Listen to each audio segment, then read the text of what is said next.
میں اور میرا ایک انصاری پڑوسی دونوں اطراف مدینہ کے ایک گاؤں بنی امیہ بن زید میں رہتے تھے، جو مدینے کے پورب کی طرف بلند گاؤں میں سے ہے۔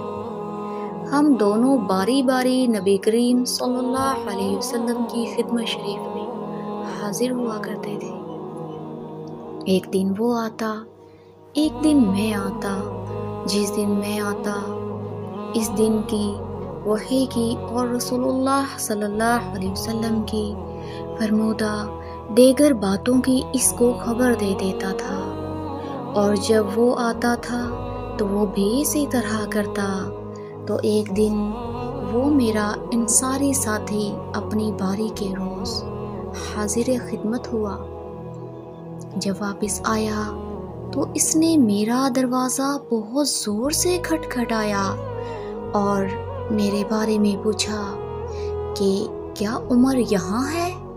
میں گھبرا کر اس کے پاس آیا اور وہ کہنے لگا کہ ایک بڑا معاملہ پیش آ گیا ہے، یعنی رسول اللہ صلی اللہ علیہ وسلم نے اپنی بیویوں کو طلاق دے دی ہے۔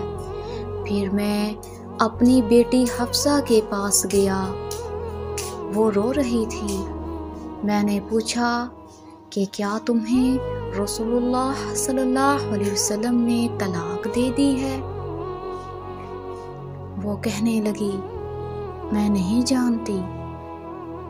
پھر میں نبی کریم صلی اللہ علیہ وسلم کی خدمت میں حاضر ہوا۔ میں نے کھڑے کھڑے کہا کہ کیا آپ صلی اللہ علیہ وسلم نے اپنی بیویوں کو طلاق دے دی ہے؟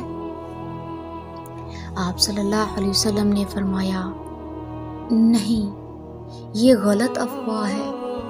تب میں نے تعجب سے کہا اللہ اکبر، اللہ بہت بڑا ہے۔